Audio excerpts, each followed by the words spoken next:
The Christian Atheist is also available on YouTube, and you will find other great content, including the literature I frequently refer to, on our Simple Gifts podcast. If you find our content helpful, consider supporting us through PayPal at romans5@comcast.net.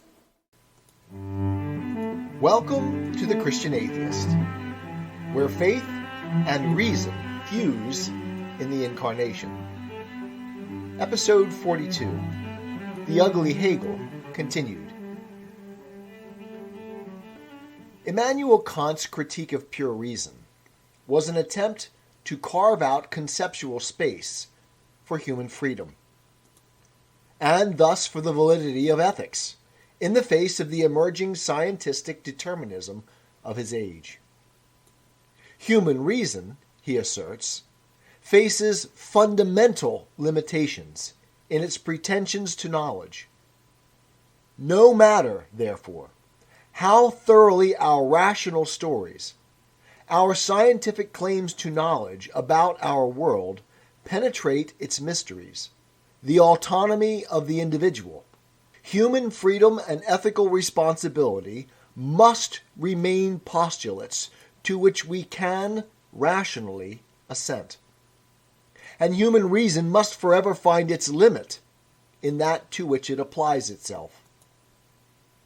When we elevate Hegel's narrative logic to a metaphysics, that is, remove all real constraints from reason's purview and action, Hegel's philosophy renews the deterministic threat, though on a new front, against which Kant battled.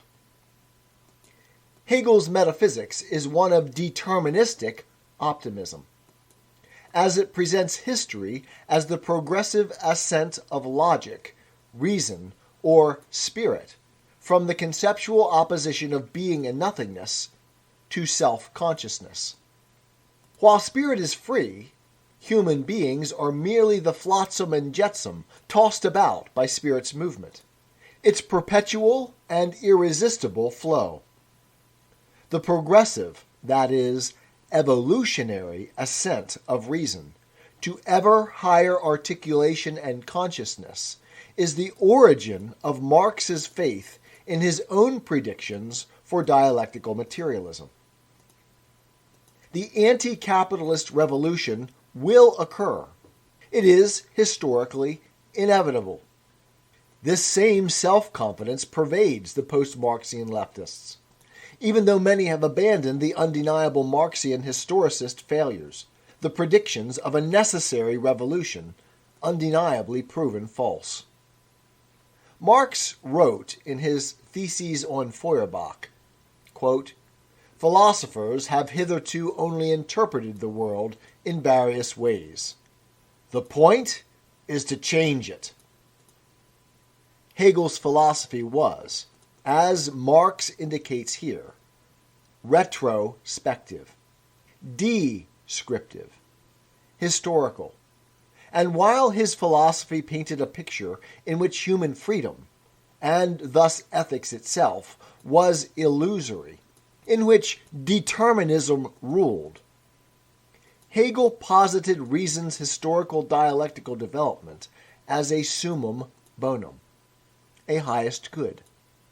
But it was reason, that is, spirit, that was responsible for achieving itself, not Hegel. Reason was free. Hegel was merely an observer and servant, albeit one with a special position from which to observe, a special knowledge of reality. There is, then, along with the arrogance of claiming God's perspective, a certain humility in Hegel's reach. While he occupied the divine position, he was a spectator, not the driver. This humility, alas, will not be in evidence in the prescriptive Hegelians. From his God's eye view, Hegel sought to explain the progress of spirit to his time. Spirit itself was not predictable, but spontaneous, free. Apart from pre-existing structural indications, Hegel claimed that predicting spirit's development was impossible. And most certainly, human action and conception, ethical or otherwise, was merely incidental to spirit's progress. Right, that is, justice, truth, ethics, and morality, we can read here all human ethical consideration, is a product of whatever spirit produces. All that is rational is real, and all that is real is rational. The Holocaust serves the advancement of spirit, as does Islamic terrorism and the Bolshevik Revolution. What we call evil is thus a justified, indeed good, which is the dialectical rewrite of necessary in the story of spirit, moment in spirit's advancement. Nothing can be wrong in any absolute sense, but only in the provisional sense of being that which must be overcome for the advancement of reason. The only absolute good is reason itself, and thus whatever promotes it is justified. The end, spirit, justifies all means. Hegel's metaphysics can be, then, understood as a theodicy, a solution to the problem of evil in Western theology. How does it solve the problem? It makes evil unselbständig, illusory, epiphenomenal, a mere moment that is necessary to the ongoing narrative of rationalities coming to self-consciousness. It explains evil, and I would add ethics, away, dissolving all ethical judgment into reason's progress. Evil is only an appearance. Rationality is the reality, and it always triumphs. For Hegel, the unselbständig idea of a human ethics is essentially conservative. Conform yourself to reason, to the actuality of spirit that is the state. As all that is real is rational, the proper position of the individual is to side with, to recognize itself in the historical development of spirit, to yield to determinism as your proper self-identification. Thus, Hegel's conception of ethics was decidedly not revolutionary. Marx was right. Hegel described the world. He did not seek to change it. Hegel's actions from God's seat were those of the observer, the historian, relating what has been the case. Prescription was never the explicit prerogative of the Hegelian philosopher. Hegel sided neither with the thesis nor the antithesis.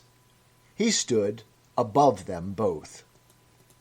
I would argue, of course, that this God's eye view is impossible, even for the historian. That Hegel's unlimited sight is outside the capacity of any human observer. That Hegel's descriptive metaphysics is an arrogated position, an illusory, perhaps better, imaginary perspective that no human observer can adopt, any more than the scientist can see the universe as a whole. To do such requires the ability to stand outside the whole, a position forbidden to any part. We observe here, too, the confusion of part and whole, and the arrogation of special knowledge that pervades Hegelian thinking throughout its history. Marx adopted Hegel's all-seeing eye, but, in addition, claimed for himself God's temporal transcendence and his judicial robes. In the following quote from Marx, you should note that for our purposes, the idea is equivalent to what we have called spirit, reason itself. Quote, "My dialectic method is not only different from the Hegelian, but is its direct opposite. To Hegel, the life process of the human brain, that is, the process of thinking, which under the name of the idea, he even transforms into an independent subject, is the demiurgos of the real world. And the real world is only the external, phenomenal form of the idea. With me, on the contrary, the ideal is nothing else than the material world reflected by the human mind and translated into forms of thought. The mystifying side of Hegelian dialectic I criticized nearly 30 years ago, at a time when it was still the fashion. The mystification which dialectic suffers in Hegel's hands by no means prevents him from being the first to present its general form of working in a comprehensive and conscious manner. With him, it is standing on its head. It must be turned right side up again if you would discover the rational kernel within the mystical shell. In its mystified form, dialectic became the fashion in Germany because it seemed to transfigure and to glorify the existing state of things. In its rational form, it is a scandal and abomination. From the afterword of the second German edition of Volume 1, Das Kapital. Hegel, says Marx, while reasoning properly, got it wrong both conceptually and morally. Marx did not object to taking God's position, to claiming God's knowledge. He embraced that Gnostic arrogation even more robustly than Hegel. Like so many of the prescriptive Hegelians, Marx sought to separate himself from Hegel, but in doing so, only more deeply instantiated the Hegelian position. Adding to Hegel's all-seeing viewpoint, Marx took upon himself the role of divine judge, as well as the pretension to omniscience necessary to that role. Like Hegel, Marx saw a deterministic metaphysical reality in which human reason, freedom, and ethics are merely the result of the dialectical conditions which give rise to them. Humans are cogs in the dialectical machine. Morality is a function of the material conditions of the group to which one belongs, bourgeois or proletarian. Human beings do not choose their values. They are dictated to them by the engine of dialectical materialism. The conflict between competing material conditions is likewise foreordained in both its point of conflict and in its resolution.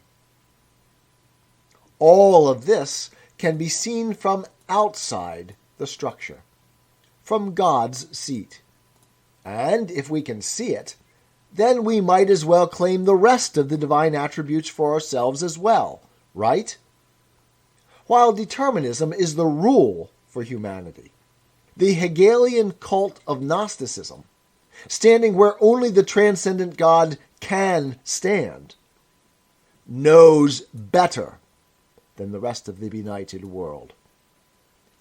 It is this hidden claim to transcendent knowledge and right that truly characterize prescriptive Hegelianism, and is the reason I call it prescriptive in the first place.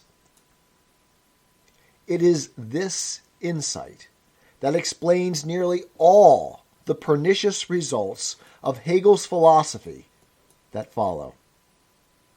Marx claimed both the determinism that explains away all ethics and moral responsibility at the individual human level, and claimed the judicial robes of divine right, the freedom of God for himself, and thereby the divine moral right to damn and to legislate.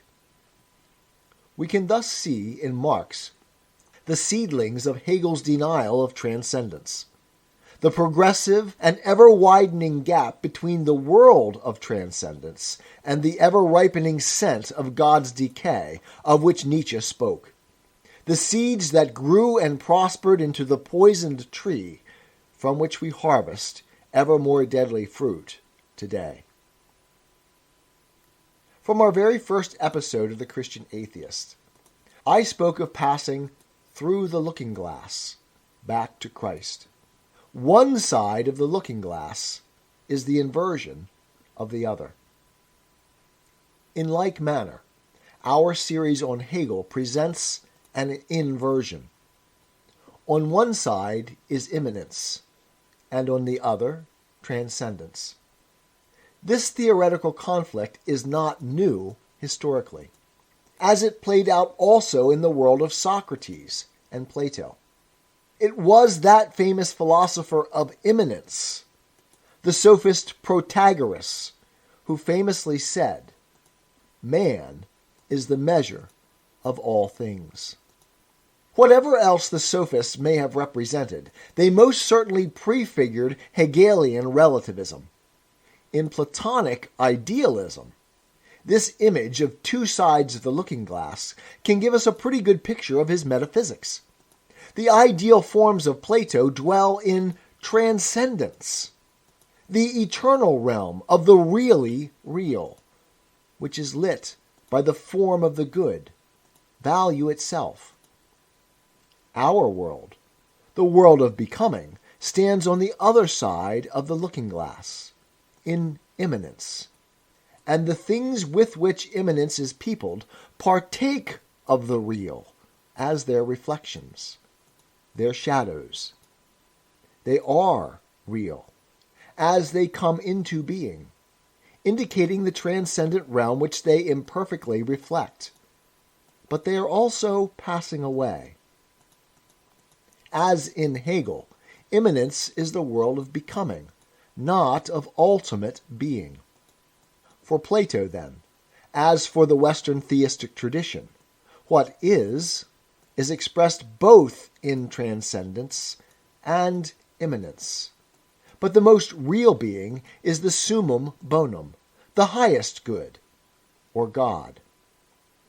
For Hegel, it is this most real being that is denied, and the shadow world of becoming that is embraced. The lesser part becomes the whole. There is no being, only becoming. Thus, Hegel's philosophy is the inversion of the Western conception. Immanence is all there is. The universe is a design without a designer, a story without an author, smoke and mirrors without fire or glass. There is no ideal pattern to which the accidents of nature, in their mathematical precision, the beauties and mysteries of the cosmos, the fractal complexities, or the complex indeterminacies of quantum fields that build up into everything that we experience of the world, corresponds.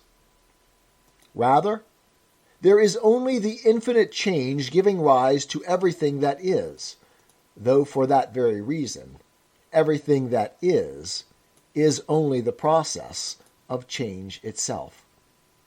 From whence does this spirit striving toward consciousness come?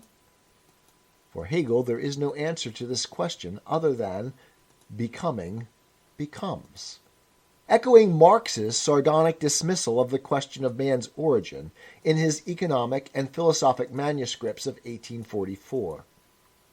Generatio equivoca, that is, spontaneous generation, says Marx, is the only practical refutation of the theory of creation. Who begot the first man, and nature as a whole? Marx continues, I can only answer you. Your question is itself a product of abstraction. Ask yourself how you arrived at that question. Ask yourself whether your question is not posed from a standpoint to which I cannot reply, because it is wrongly put. When you ask about the creation of nature and man, you are abstracting, in so doing, from man and nature. You postulate them as non-existent, and yet you want me to prove them to you as existing. Now I say to you, give up your abstraction, and you will also give up your question. Don't think. Don't ask me.